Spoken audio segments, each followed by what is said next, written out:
नमस्कार दोस्तों, OCN network में आपका स्वागत है। मैं हूं ओमकार चौधरी।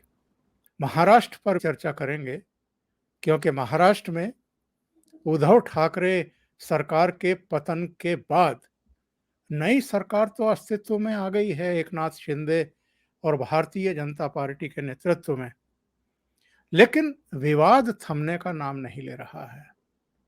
और ये विवाद भी क्यों चल रहा है और आगे भी चलना ही है, क्योंकि अभी बीएमसी के और नगर महापालिकाओं के चुनाव हैं। उसके बाद तमाम दूसरी राजनीतिक चुनौतियां हैं और उद्धव ठाकरे अलग तिलमिला करके कुछ कुछ ऐसे बयान दे रहे हैं जिनसे शिवसेना की और खास तौर से जो बाला साहब ठाकरे की विरासत है उसकी स्थिति हास्यास्पद सी बनती जा रही है।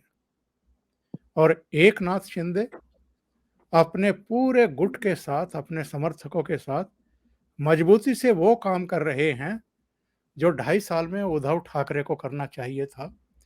यानी पूरे प्रदेश में घूम करके शिवसेना को उन क्षेत्रों में भी मजबूत करना चाहिए था जहां वो अपेक्षाकृत कमजोर है या रही है। लेकिन वो काम करने के बजाय उन्होंने दूसरे काम किए और गलत संदेश अपने मतदाताओं में दे बैठे कि मुख्यमंत्री की कुर्सी पाने के लिए वो बाला साहब की जो आइडियोलॉजी थी उससे भी समझौता करने को तैयार हैं। और उसी के चलते शिवसेना में इतनी बड़ी टूट-फूट हुई है। आप जानते हैं कि सुप्रीम कोर्ट में 5 जजों की संवैधानिक पीठ इस पूरे मामले की सुनवाई कर रही है। जितने भी इस समय विवाद हैं, मूल शिवसेना और जो शिवसेना से अलग हुए हैं वो, और दोनों के बीच सबसे अहम जो विवाद है वो तो यही है कि असली शिवसेना कौन सी है। बाकी चीजें आगे डिसाइड होंगी। महत्वपूर्ण मुद्दों पर चर्चा करने के लिए मेरे साथ जुड़ रहे हैं जाने माने पत्रकार, लेखक, मनीषी, चिंतक भाव तोरसेकर। भाव, बहुत स्वागत है आपका। नमस्कार। और भाव, अगर महाराष्ट्र पर बात करें तो महाराष्ट्र में चल क्या रहा है? ठीक है, पार्लियामेंट के जो मेंबर हैं इनके वो भी 2/3 टूट गए, एमएलए भी टूट गए, मामला चुनाव आयोग में पहुंच गया, सुप्रीम कोर्ट में पहुंच गया, सरकार बन गई, उद्धव ठाकरे सत्ता से बाहर हो गए। पर किस दिशा में जाता हुआ दिखाई दे रहा है महाराष्ट्र और महाराष्ट्र की राजनीति, और खास तौर से अगर हम शिवसेना की बात करें? नहीं, एक तो बात साफ हो गई कि ठाकरे नाम की जो विरासत थी वो तो उद्धव के हाथ से, आदित्य के हाथ से निकल गई है। जी। फिर भी वो बार बार वही कर रहे हैं कि क्या बोलते कि मेरे पिता का नाम आप मत लो। अरे कौन आपके पिता का नाम ले रहे हैं? आपके पिता का नाम बाळ, इतना ही है। उनको शिव सैनिकों ने बाला साहब बनाया है। सही। खुद खुद बाला साहब जब अपना नाम लिखते थे तो बाल ठाकरे ऐसा सिग्नेचर आपको मिलेगा। वो कभी बाला साहब ठाकरे ऐसा लिखते नहीं थे। तो बाल से उनको बाला साहब किसने बनाया? शिव सैनिकों ने बनाया। तो वो बाल ठाकरे करके नाम लेते नहीं, वो बाला साहब बोलते। अगर उद्धव बाला साहब ठाकरे नाम ले रहा है तो उसका मतलब वो शिवसेना प्रमुख का नाम ले रहा है, अपने पिता का नाम नहीं ले रहा है। बाला साहब जब शिवसेना प्रमुख बने उसके बाद ही, यानी बाल ठाकरे शिवसेना प्रमुख बने, इसके बाद वो बाला साहब बने। जो बहुत सारे निखिल वागड़े जैसे वगैरह लोग थे वो उनका बाल ठाकरे नाम ही लेते थे क्योंकि वो उनको शिवसेना प्रमुख ही नहीं मानते थे। आज जो कुछ चमचे कांग्रेस या एनसीपी के निकले बाला साहब बात करते हैं, वो सब उनको बाल ठाकरे ही नाम लेते थे। तो उद्धव ठाकरे भी मानो गांधी परिवार जैसा चला रहे पार्टी, तो वो नहीं चलने वाली। और आहिस्ता आहिस्ता ये बात समझ में आ रही है। अब जिन बाला साहब के खिलाफ कुछ साल पहले, 5-6 साल पहले सेना भवन पर जो उनका फोटो वो निकालो, ऐसा करने वाली संभाजी ब्रिगेड थी, उनको ही इन्होंने साथ में ले लिया। तो ये बाला साहब की विरासत नहीं चलाना चाहते। हाँ, बाला साहब नाम से जो प्रॉपर्टी बन सकती है, वो ये बाला साहब का नाम और ठाकरे नाम ये प्रॉपर्टी के तौर पर इस्तेमाल करना चाहते। तो इसलिए इनकी चलने वाली नहीं है, लोग आहिस्ता आहिस्ता उनसे दूर हट गए थे। और ये तो मैं पिछले 2 साल से 2.5 साल से वीडियो पर बोल रहा हूं, मैंने ब्लॉग पर भी लिखा है। तो अब इसका असर दिखने लगा है। जैसे 2013 के बाद राहुल गांधी आए और उन्होंने सब बिगाड़ दिया। ये गुलाम नबी आजाद आप आज बोल रहे, हम लोग तो 2013 से ही बोल रहे थे ना, गुलाम नबी आजाद आज बोल रहे। तो जो बातें हम बोल रहे थे पिछले 4-5 साल से, वही बात अब एकनाथ शिंदे बोल रहे हैं, उस पर अमल कर रहे हैं। तो सही। जो कांग्रेस का हो गया है, वही स्टेट लेवल पर, राज्य की लेवल पर, स्तर पर ये शिवसेना का हो रहा है और होगा। और अगला जो भी चुनाव आएगा, मुंबई म्युनिसिपैलिटी का हो, मुंबई कॉर्पोरेशन का, थाना कॉर्पोरेशन का, जिला परिषद, तालुका पंचायत, उसमें आपको उसका रिजल्ट मिल जाएगा। भाऊ, सुप्रीम कोर्ट में जो सुनवाई चल रही है, ये किस करवट बैठेगी, आपका क्या अंदाजा है? वो तो मुझे मजाक लगता है। देखो, सुप्रीम कोर्ट में सबसे पहले कौन गए? एकनाथ शिंदे गए थे। जी। इनका नाम उस 16 एमएलए में था जिनको अपात्र डिस्क्वालीफाई करने के लिए उस वक्त के विधानसभा के उपसभापति झिरवल करके है, उनके पास कंप्लेंट कर दी उद्धव के ग्रुप ने। अब उद्धव के ग्रुप के जो प्रतोद थे, सुनील प्रभु, उन्होंने कंप्लेंट कर दी कि इन पर एक्शन ले लो, इनको डिस्क्वालीफाई कर दो। तो जी। उसके लिए जो उपसभापति थे, उपाध्यक्ष थे, उन्होंने उनको नोटिस दिया 16 एमएलए को कि 48 घंटे में आप इसका जवाब दे दो कि आपको डिस्क्वालीफाई क्यों नहीं किया जाए। तो वो दौड़ते हुए सुप्रीम कोर्ट गए, जिनमें एकनाथ शिंदे भी थे, वो 16 लोग। तो जी। उन्होंने क्या दावा किया कि लीगली हमको कम से कम 7 दिन की नोटिस मिलनी चाहिए, इन्होंने तो हमको 48 घंटे दे दिए। तो उस पर वेकेशन बेंच जो थी, उन्होंने स्टे दे दिया और उनको कम से कम कुछ 11-12 दिन का समय दे दिया कि आप सही। 11 जुलाई तक आप उसका जवाब दे दो। शुरुआत यहां से हो गई। अब सही। देखिए, बाद में जब ये सब मामला आ गया, तो कपिल सिब्बल जो इनको वकील थे, इन्होंने कोर्ट में बोल दिया कि अगर आप उनको अभी सहूलत दिए दोगे तो वो तो वोटिंग कर देंगे, और उस वोटिंग से जो परिणाम हो गए उसका क्या करेंगे। तो वेकेशन बेंच ने उनको बोल दिया कि उसमें कोई बड़ी बात नहीं है, अगर वो गलत होगा तो उसको भी उल्टा कर देंगे। लेकिन आज 2 महीने से ज्यादा समय हो गया है, कुछ भी नहीं हुआ है। सिर्फ सुप्रीम कोर्ट तारीख पे तारीख दे रही है, और बीच में क्या हो गया? बीच में मामला ही उल्टा हो गया, क्योंकि जो मामला उपसभापति के नोटिस से आया था, तो अब वो सब अधिकार नए सभापति के पास चले गए। और अगर सही। नए सभापति ने इनका, उद्धव का जो व्हिप था, उसको ही बदल दिया है, उन्होंने एकनाथ शिंदे ने जिसको व्हिप डिक्लेयर किया उसको रिकॉग्नाइज किया, और उसके बाद जो विश्वास प्रस्ताव था हो गया, बीच में नए सभापति का चुनाव हो गया, उसमें उन 16 जो एमएलए थे जिनके खिलाफ नोटिस थी, उन्होंने भी वोटिंग किया। अब जब ये मामला विधानसभा के अंदर का है, तो उसमें सुप्रीम कोर्ट हस्तक्षेप नहीं करती। चुनाव आयोग के पास जो मामला है, उस पर भी सुप्रीम कोर्ट ने बताया जो कुछ करना है चुनाव आयोग करेगा, हम उसमें हस्तक्षेप नहीं कर सकते। हाँ, लेकिन जो कुछ चुनाव आयोग कर रहा है वो हम रोकेंगे नहीं, उस पर स्टे नहीं देंगे, लेकिन उसका जो कोई निर्णय होगा, डिसीजन होगा, वो डिक्लेयर करने पर रोक है। लेकिन जो कार्यवाही करनी है वो तो चुनाव आयोग कर रहा है। तो सुप्रीम कोर्ट में बचा क्या है मामला? अब इसमें सबसे बड़ी गलती क्या हो गई है कि जो ये सब मामला चल रहा था, अगर उसमें उद्धव ठाकरे विधानसभा का सामना करते, उनको राज्यपाल ने बोला था कि आप अपना बहुमत सिद्ध करो, लेकिन वो सिद्ध करने के पहले ही रिजिग्नेशन देकर निकल गए। अब जब रिजिग्नेशन देकर निकल गए तो जो वैक्यूम पैदा हो गया, तो राज्यपाल के हाथ पर हाथ रखकर बैठ सकते थे? नहीं, आपकी सरकार गिरी नहीं है, आपने रेजिग्नेशन दे दिया है।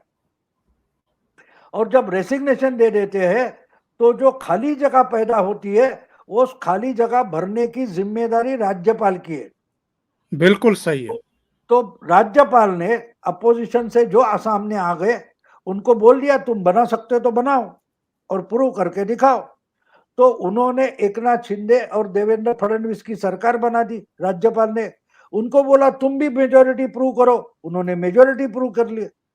जो अब ये सब काम विधानसभा में हुआ है, उसमें सुप्रीम कोर्ट हस्तक्षेप नहीं कर सकती। बिल्कुल। और जब तक 16 एमएलए का मामला जो है, उसमें उनको जो नोटिस दिया था, उसको एक्सटेंड किया था, लेकिन वो डिस्क्वालीफाई जब तक होते नहीं या क्वालिफाई होते नहीं, तब तक सुप्रीम कोर्ट उसमें कुछ भी करेगी नहीं। मतलब जो सब कुछ हुआ है वो लीगली हुआ है। अब बचा क्या है सुप्रीम कोर्ट के लिए? क्या राज्यपाल इस ढंग से बर्ताव कर सकते हैं या नहीं? बोम्मई केस में भी सुप्रीम कोर्ट ने केस उल्टी नहीं फिर घुमाई थी। जब जब ऐसे मामले आए तो क्या, अब देखिए बार बार अरुणाचल का मामला सामने लाते, तो जी। अरुणाचल में जो हुआ था, ये ऐसा हुआ था कि जो विधानसभा में कार्रवाई होनी चाहिए थी, तो उधर के जो सभापति थे, उन्होंने विधानसभा को ही ताला लगा दिया। तो राज्यपाल ने एक गलती की। राज्यपाल बोले ठीक है, अगर विधानसभा में नहीं तो कोई होटल में, कोई हॉल में आप विधानसभा चालू करो और उसमें जो करना है कामकाज कर लो। तो वो कामकाज था, उसको सुप्रीम कोर्ट ने डिस्क्वालीफाई किया, गलत ठहराया और बोले फिर पहले जगह जाओ। और जब गया तो उसके बीच में गवर्नमेंट ने उसमें प्रेसिडेंट रूल लगा दिया। वो प्रेसिडेंट रूल सुप्रीम कोर्ट ने हटाया है, और इस कारण जो जैसे थे बात बन गई, तो विधानसभा एग्जिस्ट हो गई, और विधानसभा में उस वक्त के जो मुख्यमंत्री थे उनको अपना बहुमत दिखाना पड़ा, और फिर जो बात होनी थी वो हो गई। तो विधानसभा का जो कामकाज है, कार्यवाही है, उसमें सुप्रीम कोर्ट ने हस्तक्षेप नहीं किया था। महाराष्ट्र की बात ले लो, जब पिछले साल 12 बीजेपी के एमएलए थे, उनको 1 साल के लिए निलंबित कर दिया, तो वो आ गए सुप्रीम कोर्ट में। सुप्रीम कोर्ट ने उस वक्त विधानसभा को बता दिया कि ये मामला अंदर का है, इनको अगर निलंबित किया है तो विधानसभा ने किया है, विधानसभा इसके बारे में डिसीजन ले ले, वरना हमको निर्णय लेना पड़ेगा। तो सुप्रीम कोर्ट ने एक तरीके से बता दिया था, आपने जो निलंबन किया है वो गलत है, वो आप ही बदल लो, नहीं तो हमें बदलना पड़ेगा। सही। तो हुई बात ये कि वो मामला विधानसभा में आ गया। विधानसभा के उपसभापति ने इसके लिए उन 12 एमएलए को नोटिस भेज दी। अब उसमें बीजेपी के जो अब मुंबई के अध्यक्ष बने हैं आशीष शेलार, वो भी एमएलए है। उन्होंने एक चालाकी की,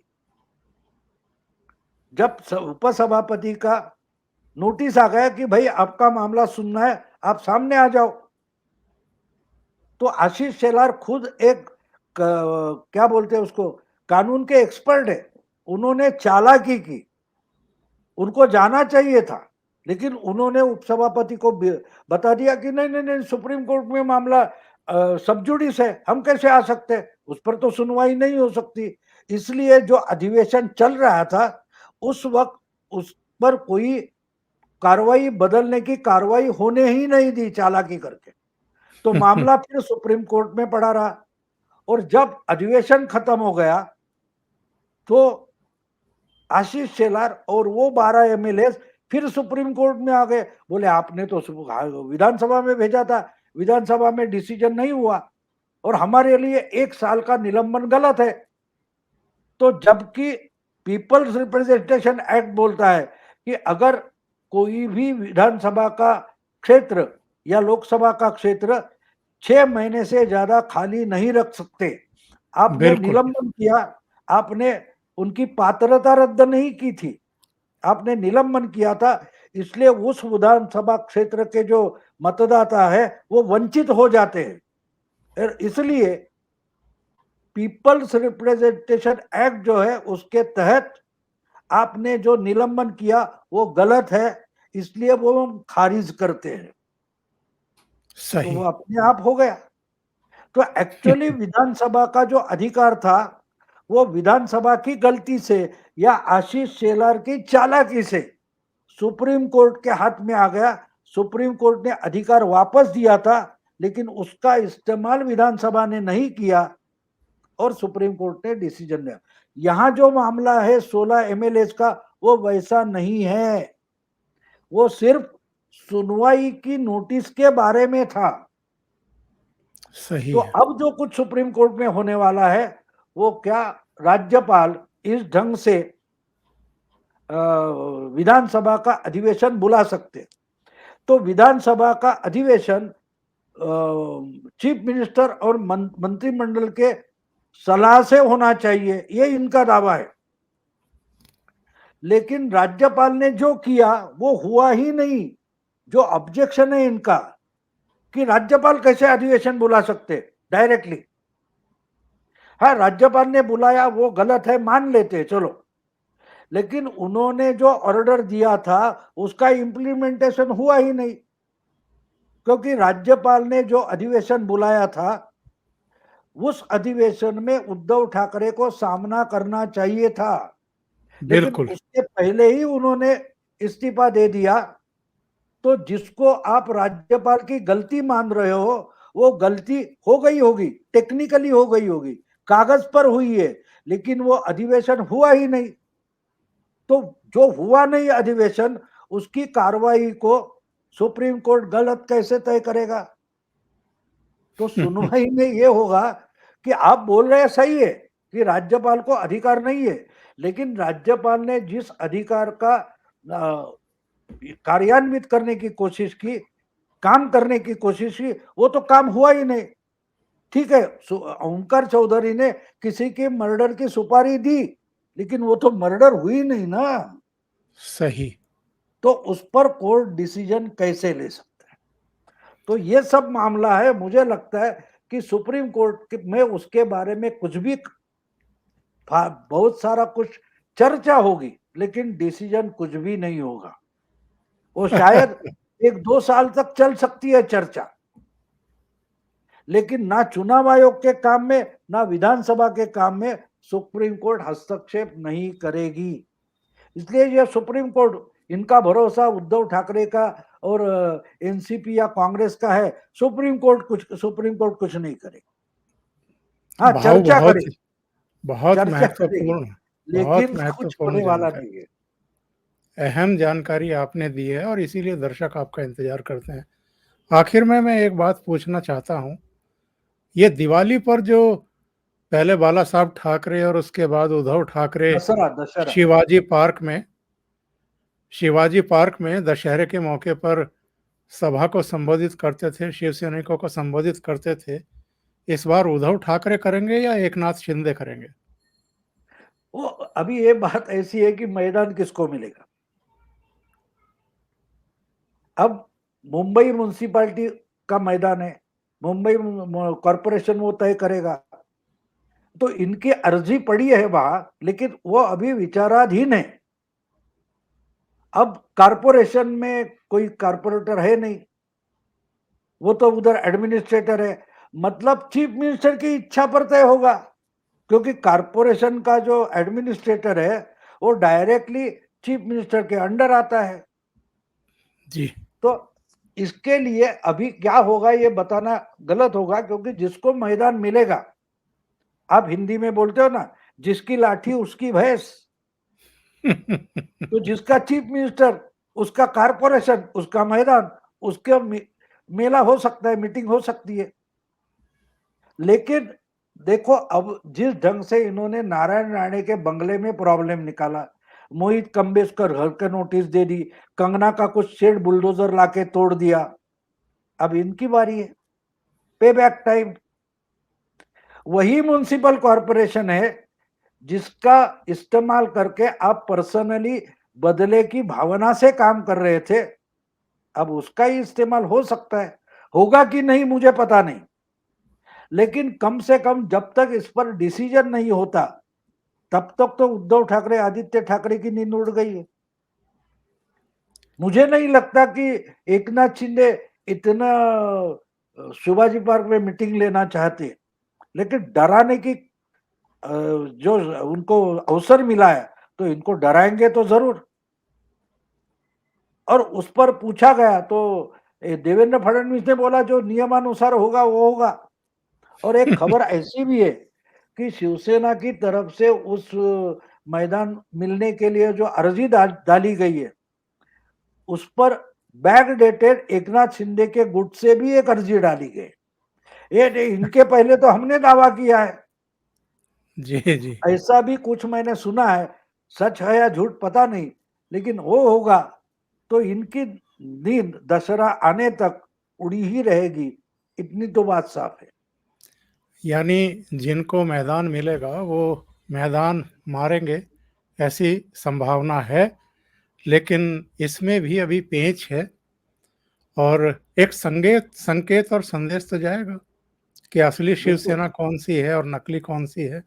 और जिस तरीके से आदित्य ठाकरे जगह जगह घूम करके बागी जो शिव सैनिक विधायक हैं उनको गद्दार बता रहे हैं, या जिस तरीके से उद्धव ठाकरे ने ठेके पर मुख्यमंत्री बता दिया, उसको लेकर के कहीं ना कहीं एकनाथ शिंदे कैंप में भी भारी नाराजगी तो है। अब देखना यह है कि इनकी लड़ाई कितने आगे तक जाएगी और किस करवट बैठेगी। भाऊ, बहुत बहुत धन्यवाद जुड़ने के लिए, ओसीएन नेटवर्क के लिए इतना समय निकालने के लिए। थैंक यू नमस्कार। So much. नमस्कार।